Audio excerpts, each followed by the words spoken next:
అమలు చేయడానికి వాళ్ళ చేతుల్లో అధికారం లేదు కాబట్టి రోమా వారికి దాన్ని అప్పగించినట్టుగా వారి ద్వారా వాళ్ళు వెనుకబడి ఎంటబడి ఆ యొక్క మరణ శిక్షను అమలు చేయించినట్టుగా మనము చూస్తున్నాం. అయితే ఇక్కడ వాళ్ళు ఒక ఆజ్ఞను తప్పిపోతున్నట్టుగా వాళ్ళ జ్ఞానానికి తెలుస్తుంది, కానీ వారికి ప్రభువు భూమి మీద బ్రతికి ఉండడం వారికి ఆటంకంగా ఉంది. దేవునికేమో ఇది నెరవేర్చాలి కనుక, ఇందుకే వచ్చినాడు కనుక మరి ఇది నెరవేర్చాలి కనుక వారికి ఒక గుడ్డితనము కలిగినట్టుగా మనం వాక్యంలో చూస్తున్నాం. అయితే వాళ్ళ మనసుకు మాత్రము ఇది తప్పు అనిపించడం లేదంట.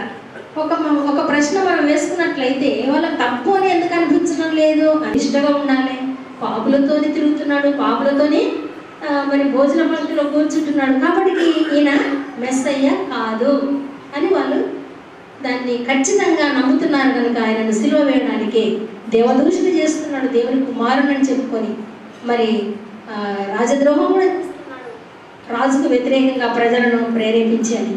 కాబట్టి వీళ్ళ మనసుకు మాత్రం ఏం చేస్తుంది ఏంటంటే సరి అయినదే, కానీ వాళ్ళ జ్ఞానానికి మాత్రము అది తప్పు. రెండు విధాలుగా ఉంది వాళ్ళ మనసు. అయినప్పటికీ ఏది గెలిచిందండి? వాళ్ళ యొక్క మనసే గెలిచింది. ఇది దేవుని యొక్క సంకల్పం. మనం ఒకసారి 1వ కొరింథీ 2వ అధ్యాయంలో చూసినట్లయితే ఆ క్రింద దేవుని యొక్క జ్ఞానము మర్మమైనట్టుగా ఉందట. ఒకసారి మరి ఎవరైనా అది లోకాధికారులలో ఎవరికి తెలియదంట జ్ఞానం. కాబట్టి ఒకవేళ వాళ్ళకు తెలిసి ఉన్నట్లయితే నేనేమనుకున్నానంటే నాకు తెలియక ముందు ప్రభువు వాళ్ళ మీద ఉన్నటువంటి అమితమైనటువంటి ప్రేమను బట్టి తండ్రి వీళ్ళు ఏం చేస్తున్నారో వీళ్ళకి తెలియదు, క్షమించుము అని ప్రార్థన చేస్తున్నాడు అని అనుకున్నాను. కానీ వాక్యంలో ఖచ్చితంగా వ్రాయబడినది వారు చేస్తున్నది ఏంటో వాళ్ళకు తెలియకుండా చేస్తున్నాడు. ఆ జ్ఞానము వారికి మర్మమై ఉన్నది కాబట్టి ఒకవేళ వాళ్ళకు ఆ జ్ఞానము ఈయన మెస్సయ్య అని తెలిస్తే మాత్రం వాళ్ళు చంపకపోదురు. ఒకవేళ చంపకుంటే ఏమైపోతుందండి? దొరకదు. ఎందుకంటే ధర్మశాస్త్రం అంతా మనం చూసుకున్నప్పుడు రక్త ప్రోక్షణ లేకుండా పాపములు క్షమింపబడవు. హెబ్రీ పత్రికలో చాలా వరకు ఆ భాగము రాయబడి ఉన్నది. అలాగే మరి హిందువుల యొక్క వేదాలలో కూడా ఏమని ఉన్నదంటే రక్త ప్రోక్షణ లేకుంటే పాప క్షమాపణ లేదు. పాపాలు క్షమింపబడాలంటే తప్ప పశువును వాళ్ళు వధిస్తున్నట్టుగా దాని తలకు ముండ్ల కంపను పెట్టినట్టుగా దాన్ని పాతి పెట్టి 3వ దినంలో దాన్ని బయటికి తీసి యాజకులు దాని యొక్క మాంసమును తినేవారు అని మనకు వేదాలలో, హైందవుల యొక్క వేదాలలో రాయబడి ఉన్నది.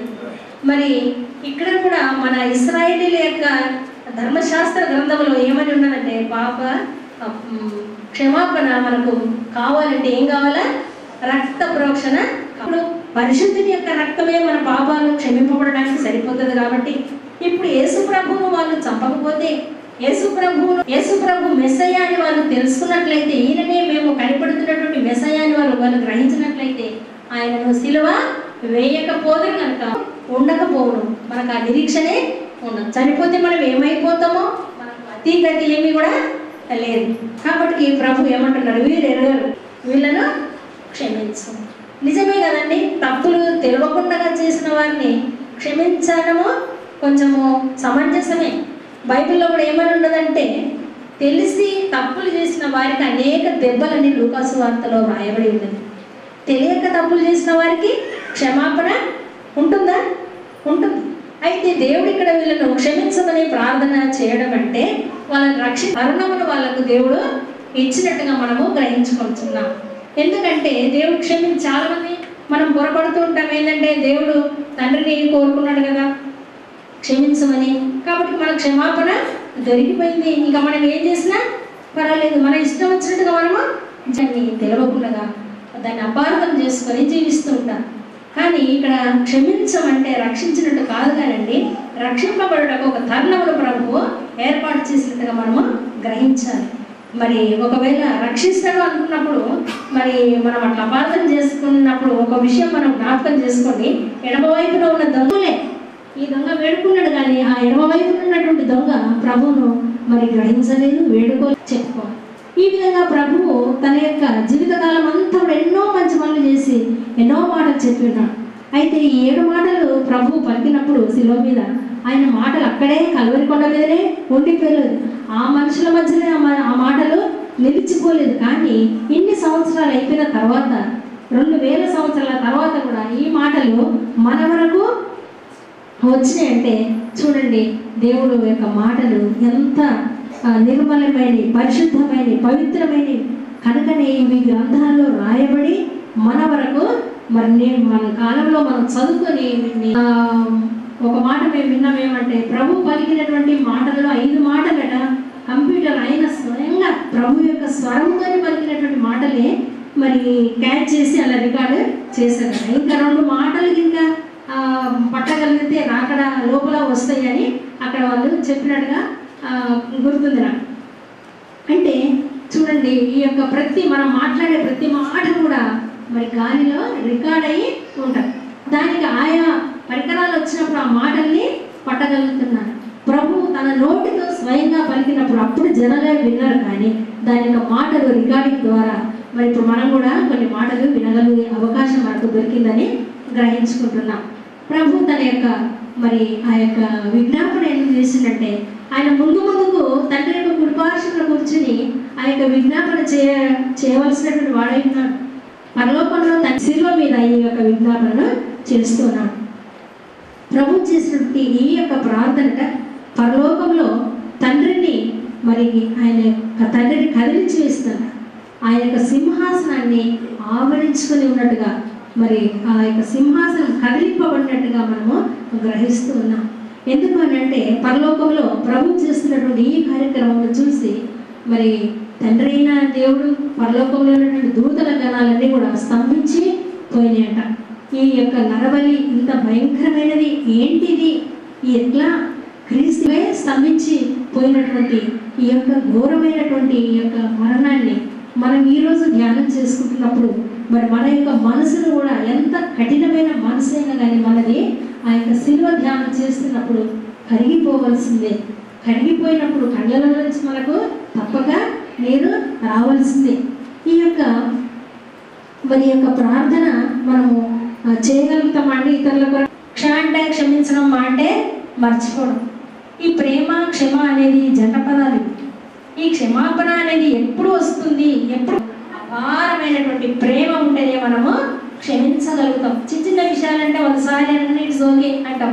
ఎందుకంటే చేసేటప్పుడు మనం కూడా క్షమించాలని బైబిల్ లోకంలో కూడా 4వ మాట కూడా అంత కఠినమైనది అని మరి అయ్యగారు రాస్తున్నారు. క్షమించడం అనేది దైవ లక్షణం, క్షమించి మర్చిపోవడం అనేది దైవ లక్షణం. మనం క్షమించడం అంటాం కానీ టైం వచ్చినప్పుడు దాన్ని మరలా జ్ఞాపకం చేసుకుంటూ వాళ్ళతోనే అందుకే నీకు ఇట్లా అయింది అని కూడా అనగలుగుతాం. మన క్షమాపణ అలా ఉంటుందండి. కానీ మనం ఎవరిని క్షమిస్తాము అని అంటే మనం ఏం చేసినా మనము క్షమించగలుగుతాం. మరి మనం ఎవరి పిల్లలము, మన పిల్లల్ని మనము క్షమించగలుగుతామని చెప్తున్నాం. మరి మనం ఎవరి పిల్లలము, దేవుని పిల్లలము. ఆయన మనల్ని నిర్మించిన, మన సృష్టికర్త, ఆయన చేతులతో మనల్ని నిర్మించిన ఆయన పిల్లలం కాబట్టి రక్షణ లేదు. ఎప్పుడు క్షమిస్తాడు?